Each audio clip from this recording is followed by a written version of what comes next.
Hello friends, मैं हूं राजन और आप देख रहे हैं हमारा channel Dilip tailors and boutique. आज के इस वीडियो में देखेंगे सबसे सरल ब्लाउज की कटिंग, जिसका नाम है सिंगल डॉट ब्लाउज की कटिंग। इसको वन डॉट ब्लाउज भी बोलते हैं। सबसे पहले मेजरमेंट देखना। लंबाई 14 इंच की है, चेस्ट 36 इंच, कमर 32 इंच का, शोल्डर 14 इंच है। बॉडी के नाप पर सामने का गला 6.5 इंच, पीछे गला 10 इंच।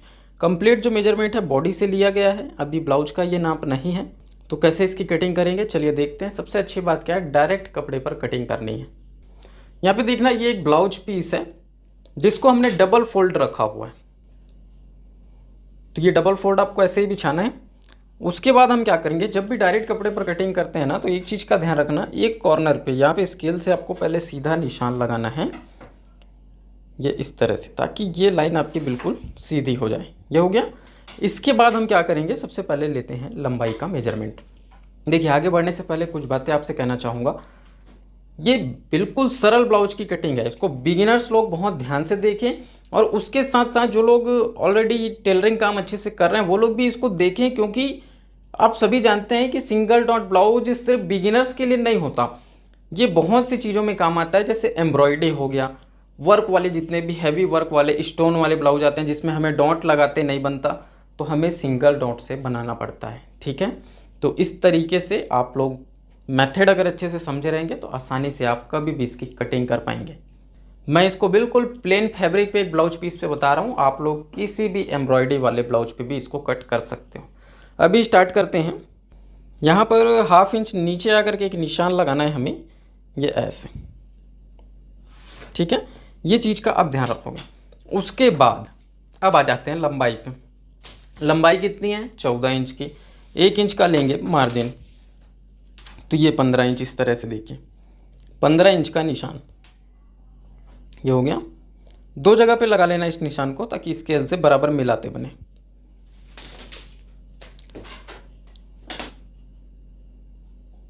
ये मिलाने के बाद अभी देखना, शोल्डर ब्लाउज के नाप पे अक्सर करके मैं बताता हूँ, तो वहाँ पे हम क्या करते हैं, जितना शोल्डर ब्लाउज के नाप पे है, अगर सेम नाप का बनाना है तो 1 इंच का मार्जिन लिए, केवल सिलाई मार्जिन, और कटिंग कर देते हैं। जब भी बॉडी मेजरमेंट के हिसाब से हम शोल्डर लेते हैं, बॉडी से नापा आपने 14 इंच आया, पीछे गला आपको 10 इंच डाउन करना है, चेस्ट इसका 36 इंच का है, तो यहाँ पर आपका शोल्डर जो है सीधा सीधा 3 इंच कम हो जाएगा, और निशान आपका 5.5 इंच पर लगेगा, ये इस तरह से। ठीक है, ये चीज़ आप थोड़ा सा ध्यान रखोगे। इसके लिए मैंने चार्ट भी आप लोगों को दिया हुआ है। दिलीप टेलर्स ऐप आप डाउनलोड कर सकते हैं प्ले स्टोर से, वहाँ पे आपको चार्ट की फ़ोटो वीडियो सब मिल जाएगी। यही सेम निशान 5.5 इंच का यहाँ पर भी लगाना है। उसके बाद जो है ये इस तरह से निशानों को मिला लिए। मिलाने के बाद यहाँ पर बात आती है आर्म होल की। एक चीज़ ध्यान रखना, यहाँ पर जब अब आप आर्म होल ले रहे हो, मैंने आर्म होल का भी चार्ट दिया है, लेकिन बॉडी मेजरमेंट के हिसाब से जब आप उसको फॉलो करेंगे तो चेस्ट में 2 इंच का लूजिंग आपको देना है। जैसे अभी हम चेस्ट का नाप लेंगे, फिर भी 2 इंच का लूजिंग देंगे, कमर पे भी 2 इंच का लूजिंग देंगे, तो चेस्ट यहाँ पे हो जाएगा 36 से बढ़ के 38, 2 इंच का लूजिंग देने पे। और 38 के हिसाब से जब हम आर्म होल लेते हैं तो वो आता है 5.25 इंच। तो ये आप इस तरह से यहाँ पर निशान लगाओगे। ये चीज़ बिल्कुल क्लियर रखना है, आपको डाउट नहीं होना चाहिए। फिर सीधा स्केल से आपको इस निशान को आगे बढ़ाना है। ये हो गया। अब बेसिक फ्रेम बनाने के लिए चेस्ट और कमर हमें नापना है। 36 में 2 प्लस कर दिए, 38। और ये चीज़ मैं बार बार बता रहा हूँ, 2 इंच क्यों प्लस कर रहे हैं, क्योंकि बॉडी मेजरमेंट है इसलिए लूजिंग दे रहे हैं। 38 का चौथा हिस्सा कितना होगा, 9.5 इंच। ये 9.5 इंच का निशान। अब सिलाई मार्जिन 1.25 इंच का लेंगे। ठीक है, 1.25 इंच सफिशेंट होता है। कम लेना है तो 1 इंच भी ले सकते हो, ज़्यादा लेना है तो 1.5 इंच भी ले सकते हो। अब आते हैं कमर पर। यहाँ पे भी 2 इंच का लूजिंग, 32 है, 2 इंच का लूजिंग देने पे 34 होगा। ठीक है, 34 का चौथा हिस्सा ये कितना होता है, 8.5 इंच। 8.5 के बाद यहाँ पर 2.25 इंच का सिलाई मार्जिन। अब ये एक्चुअल में सिर्फ और सिर्फ सिलाई मार्जिन नहीं है, डॉट प्लस सिलाई मार्जिन है। 1 इंच का डॉट और 1.25 इंच का सिलाई मार्जिन। फिर ये निशान आपको इस तरह से मिला लेना है। अब देखिए, ये एक बेसिक फ्रेम तैयार होता है। इसके बाद आप चाहें तो यहाँ पे आर्म होल का शेप भी ड्रॉ कर सकते हैं। जैसे कि आर्म होल शेप ड्रॉ करने के लिए हमें क्या करना है, डीप गले का ब्लाउज है, 1/2 इंच आर्म होल डाउन करेंगे। ठीक है, ये इस तरीके से। और इसको ज़्यादा डिटेल में नहीं समझा रहा हूँ, क्योंकि इसके लिए पर्टिकुलर मैंने वीडियोस बना रखी हैं, तो 1 इंच दूरी से पहली गोलाई और दोनों गोलाइयों के बीच में 0.25 इंच का गैप आपको रखना है। इस चीज़ का थोड़ा ध्यान देंगे। ये ऐसे,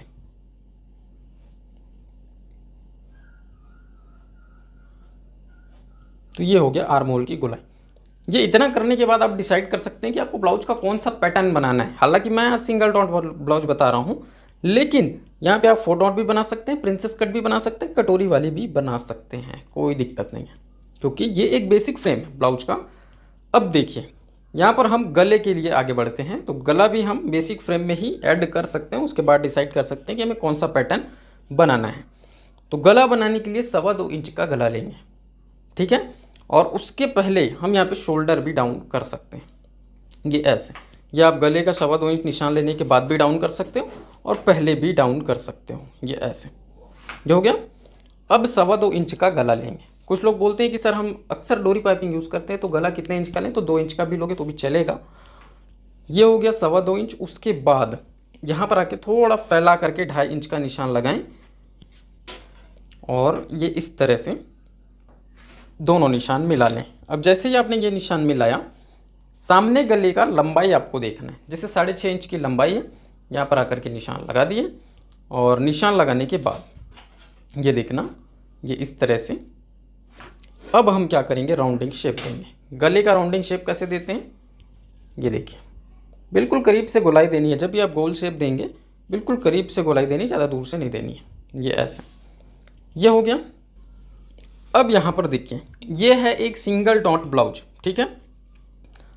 तब के केस में यहाँ पे ना तो बेल्ट लगना है, ना तो और एक्स्ट्रा डॉट लगने, ना कटोरी का झंझट है, केवल एक डॉट बनाना है। तो हम पूरे ब्लाउज को उस एक डॉट से तैयार करेंगे तो फिटिंग अच्छी आए। इसके लिए सबसे ज़्यादा इंपॉर्टेंट क्या है, डॉट सही जगह पे परफेक्ट शेप में बैठना चाहिए। तो उसके लिए देखिए मैं बता रहा हूँ, यहाँ पे आप क्या करोगे, डॉट पॉइंट के लिए मैंने अलग से टिप्स दिया हुआ है ऑलरेडी। ऊपर शोल्डर से जब आप यहाँ पे मेज़र करोगे तो यहाँ पे आपकी टोटल लेंथ है ब्लाउज की 15 इंच मार्जिन सहित। तो ये जो डॉट आपका आएगा 11.25 इंच पे, 11.5 पे भी आ सकता है, 11 पे भी आ सकता है। अगर आप बॉडी मेजरमेंट लिए हैं, इस चीज़ को नोटिस किए हैं, बहुत अच्छी बात है। नहीं किए हैं तो इस तरीके से आपको लगाना है। अगर ये बेल्ट वाला ब्लाउज होता या कटोरी वाला ब्लाउज होता तो हम क्या करते, पहले बेल्ट का निशान लगाते हैं। वो बेल्ट का निशान इस डॉट पॉइंट से 1 इंच 1.25 इंच नीचे आता, ठीक है। तो वो चीज़ आपको समझना है। यहाँ पे कोई भी बेल्ट नहीं लगने वाला। तो हमने क्या किया, पहला निशान लगाया डॉट के लिए, वो है ऊपर शोल्डर से 11.25 इंच पे। अब डॉट की दूरी के लिए निशान लगाएंगे तो वो इधर से लगाएंगे और यहाँ पर दूरी लेनी है 4.5 इंच की। ये ऐसा, ये चीज़ क्लियर है। यहाँ पे भी 4.5 इंच का निशान। अब यहाँ देखना, ये जो ऊपर सेंटर बना वो हमारा डॉट पॉइंट बनेगा। ये ऐसे, ये हो गया। यहाँ पे कर देते हैं स्टार मार्किंग, ये डॉट पॉइंट। ये करने के बाद यहाँ पे बिल्कुल आपको क्लियर होना चाहिए कि आप जो डॉट लगा रहे हैं वो कितने इंच की लगेगी, डॉट का शेप क्या होगा। सामने पल्ले में, पीछे पल्ले में, दोनों में बराबर लगेंगे। पीछे पल्ले में हम पतला डॉट लगाते हैं, सामने पल्ले में थोड़ा मोटा डॉट लगाएंगे। तो यहाँ जो डॉट आप लगाएंगे टोटल 1.5 इंच का लगाएंगे। देखो ये साइज के अकॉर्डिंग मैं बता रहा हूँ। सामने पल्ले में आप 1.5 इंच का डॉट लगाएंगे, ये ऐसे, ठीक है। स्केल से इसको मिलाते हैं। अगर आप बिल्कुल छोटे साइज़ का बना रहे हो 28, 30, 32, तो सामने पीछे पल्ले का डॉट बिल्कुल बराबर रखेंगे। 1/2 इंच के डॉट रहेंगे तो भी चलेगा। तो उस केस में क्या होगा, हमें एक्स्ट्रा और कहीं पे कोई मार्जिन लेने की ज़रूरत नहीं पड़ेगी। लेकिन अभी हमने क्या किया, यहाँ पे 0.25 इंच का डॉट लिए हैं, टोटल हो गया 1.5 इंच का। तो 1 इंच हमने मार्जिन दिया था नीचे कमर पे डॉट के लिए, तो 1/2 इंच और चाहिए। तो वो क्या करेंगे, साइड वाले हिस्से में यहाँ पर एक एक्स्ट्रा मार्जिन देंगे। ये सिर्फ सामने पल्ले के लिए होगा।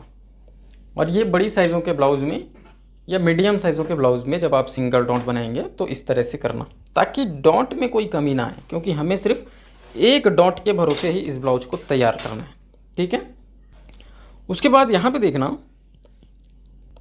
ये जो डॉट है ये यहाँ पर थोड़ा सा तिरछा शेप बन करके इस तरह से मिलेगा। ये ऐसे, ये हो गया। उसके बाद आते हैं यहाँ देखना, ये भी कुछ इस प्रकार से मिलेगा। तो ये हल्का सा तिरछा शेप आएगा, डॉट लगने के बाद सीधा हो जाएगा। इस ब्लाउज में आप पफ भी डाल सकते हैं। अक्सर आप लोग देखते होंगे जो लायचा ब्लाउज के पैटर्न बनते हैं या फिर खासकर वेडिंग प्रोग्राम के जो ब्लाउज़ बनते हैं जिसमें भारी वर्क होता है, ये इसी तरह के सिंगल डॉट ब्लाउज से बनते हैं। अंदर उसमें कप भी लगता है जिसको हम पफ बोलते हैं, वो कप भी आप इसमें आसानी से लगा सकते हो। मैंने पहले उन सबको बताया हुआ है कैसे लगाते हैं। अभी यहाँ पर करेंगे इसकी कटिंग, ठीक है।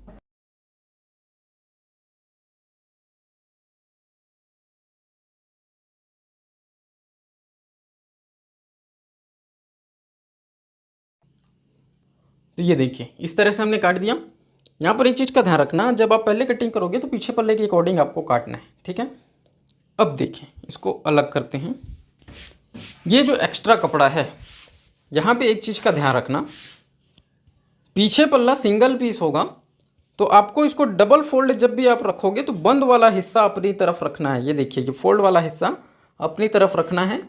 उसके बाद ये उसी कपड़े को लेंगे जो अभी हमने सामने का पल्ला कटिंग किया है, ये ऐसे, ठीक है। कपड़े के हिसाब से आप कहीं भी इसको निकाल सकते हो। ये इधर निकाल देते हैं ताकि इधर स्लीव निकालते आसानी से बने। ये ऐसे बराबर जमा के रख लेना, उसके बाद सेम आप कटिंग कर सकते हो, कोई दिक्कत नहीं है। रही बात यहाँ पर पीछे गले की, तो पीछे गले का शेप यहाँ पे गहरा होगा तो उसके लिए हम निशान लगाएंगे। अब ये इस तरह से बराबर रख के, और ये जो पीछे पल्ले में है यहाँ पर देखना, नीचे वाला जो निशान है आपका ये सीधा रहेगा। जो तिरछा हमने शेप दिया है, 1/2 इंच एक्स्ट्रा लिए थे, वो केवल सामने पल्ले के लिए होगा। और ये इधर साइड से भी जो 1/2 इंच एक्स्ट्रा लिया वो सामने पल्ले के लिए होगा।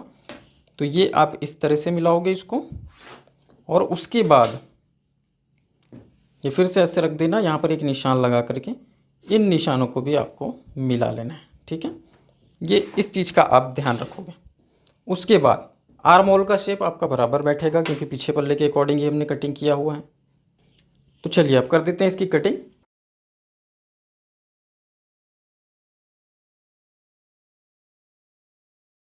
तो ये देखिए ये हो गया पूरा कटिंग। अब सामने पल्ले को उठा लेना है, पीछे गले की कटिंग करनी है, और ये जो सामने का शेप है इसमें हमें आर्म होल छांटना है। तो सामने पल्ले में केवल आर्म होल ही छटेगा, उसके अलावा यहाँ कुछ नहीं होगा।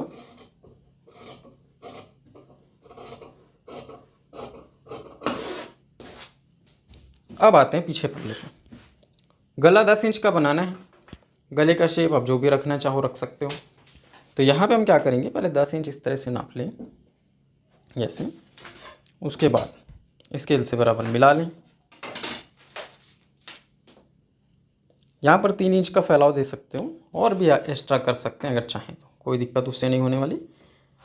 कम रखना चाहें तो कम भी रख सकते हैं। और जैसे यहाँ पे राउंड शेप देना है आपको, जो भी शेप आप देना चाहते हैं, मटका गले का, पान गले का, गोल गले का, जो आप देना चाहो दे सकते हो। ये ऐसे, ठीक है। अब इसकी कटिंग कर देते हैं और फिर थोड़ा सा डॉट के लिए देखेंगे।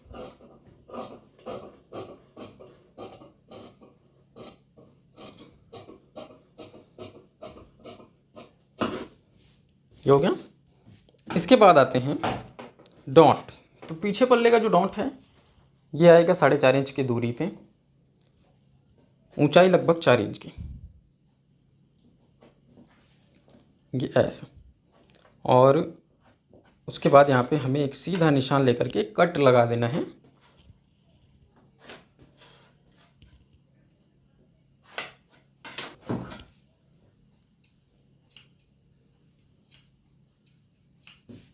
तो अभी देखिए पीछे पल्ले को मैं ओपन करके दिखा रहा हूँ। ये इस तरह से देखने पे ये देखो डबल फोल्ड है, सिंगल पीस में आपका पीछे पल्ला निकलता है।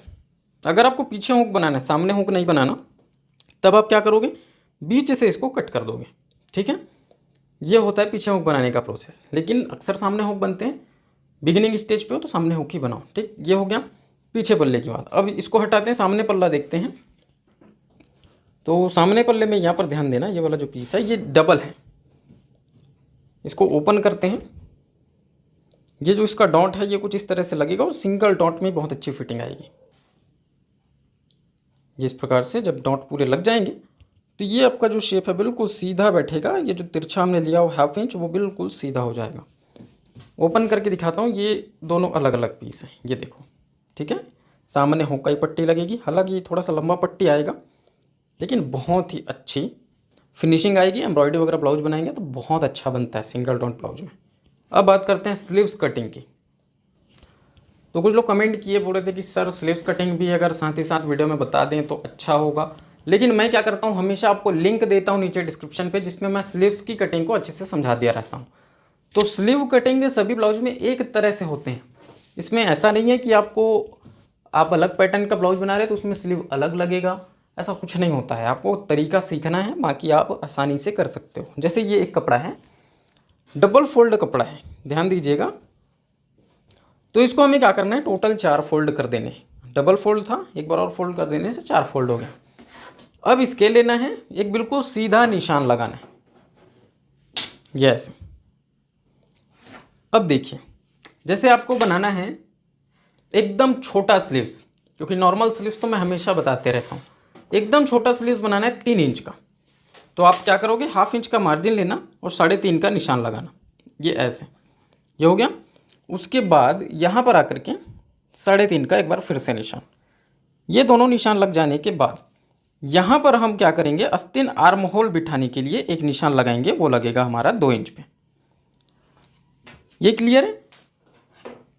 उसके बाद देखिए, ये निशान तो खैर हम सीधा मिलाते ही हैं। गोलाई की अगर बात करें, 36 इंच चेस्ट है, अगर नॉर्मली मैं बताऊं, मेजरमेंट मैंने इसमें नहीं लिखा, 6 इंच की अगर गोलाई है, ये देखिए, तो 6 इंच की गोलाई के लिए ये निशान लगाए। फिर हम क्या करते हैं, मार्जिन लेते हैं, ये लेना है 1.5 इंच का, ये हो गया। अब मैंने इसमें एक सिंपल प्रोसेस, सिंपल तरीका क्या बता रखा है आस्तीन आर्म होल बिठाने का, कि आपने जो गोलाई नापा है, जैसे आस्तीन की गोलाई 6 इंच की है, उसमें 1.25 इंच ऐड करके सीधा सीधा आप आस्तीन का आर्म होल सेट कर सकते हो। छोटी आस्तीनों के लिए ये पौन आस्तीन, बड़े आस्तीन, या फिर जिस टाइप से आप आस्तीन बनाते हो सभी के लिए लागू नहीं होगा, लेकिन 4 इंच 5 इंच तक के नॉर्मल आस्तीनों के लिए बिल्कुल परफेक्ट बैठता है। ठीक, ये इस प्रकार से आपका शेप बन गया। अब देखिए, यहाँ पर जो हम राउंडिंग शेप देते हैं आस्तीन का, इस चीज़ को थोड़ा ध्यान से समझना। 36 इंच चेस्ट है, 6 इंच नॉर्मल गोलाई है। यहाँ पर जब हम राउंड देंगे तो ये लगभग 2.25 इंच की दूरी से राउंड देना स्टार्ट करेंगे। ठीक है, ये इस प्रकार से, और बिल्कुल छोटा आस्तीन है, और आजकल ऐसे ही चल रहे हैं फ्रेंड्स, 4 इंच 5 इंच के आस्तीन भी बहुत कम बन रहे हैं। तो इस टाइप से आप आस्तीन का शेप दोगे और इसकी कटिंग करनी है। फिर सामने पल्ला छांटना है आस्तीन का। तो चलिए इसको कर देते हैं कटिंग।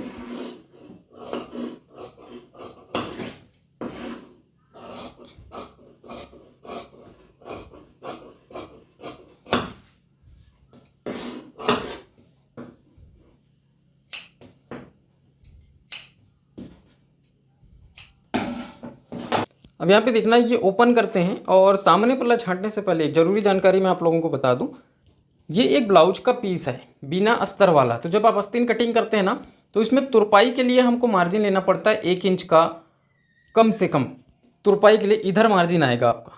लेकिन मुझे क्या करना है, इसमें लगाना है पाइपिंग, इसलिए मैंने इसमें किसी भी तरह का एक्स्ट्रा मार्जिन नहीं लिया है। अगर आपको तुरपाई वाला बनाना है तो यहाँ पर और एक्स्ट्रा मार्जिन आपको लेना पड़ेगा। जो मैंने 1/2 इंच का मार्जिन लिया, वो आप टोटल 1.5 इंच का मार्जिन लोगे, फिर आपका तुरपाई वाला बन जाएगा। तो बिल्कुल क्लियर है, किसी भी एक साइड को छांट देंगे, वो हमारा सामने का पल्ला हो जाएगा। तो ये आपको छांटना है करीब करीब 1.25 इंच। ठीक है, तो ब्लाउज के गहरे पल्ले से आस्तीन का गहरा पल्ला फिट होगा। ये सभी बेसिक जानकारियाँ हैं। मैं उम्मीद करता हूँ कि आप लोग लगातार हमारे चैनल के कटिंग वीडियोज़ देख करके ब्लाउज कटिंग में एक्सपर्ट होते जा रहे हैं। और ज़्यादा जानकारी चाहिए, बुटीक लेवल की ट्रेनिंग चाहते हैं, अपने काम को बेहतर बनाना चाहते हैं, परफेक्ट बनना चाहते हैं, डिस्प्ले पे जो मेरा नंबर चल रहा है, ऑनलाइन क्लासेस के लिए आप इंक्वायरी कर सकते हैं। कुछ फ़ीस पे करके वहाँ पर आप ऑनलाइन ट्रेनिंग ले सकते हैं, जिसमें आपको कंप्लीट सिखाया जाएगा कि आप ब्लाउज की कटिंग एंड स्टिचिंग परफेक्ट तरीके से कैसे करोगे। इसकी अगली बैच 1 मई से है, तो उसके लिए एक पर्सनल वीडियो आएगी। ये एक छोटा सा इन्फॉर्मेशन जो लोग पूछ रहे थे उन लोगों को मैंने दिया। उम्मीद करूंगा कि ये वीडियो आप लोगों को पसंद आया होगा। वीडियो अगर पसंद आया तो लाइक करना, शेयर करना, चैनल पर पहली बार आए चैनल को सब्सक्राइब भी कर लीजिएगा। मैं राजन आपसे फिर मुलाकात करता हूँ किसी नए वीडियो में नए टॉपिक के साथ। तब तक के लिए जय हिंद।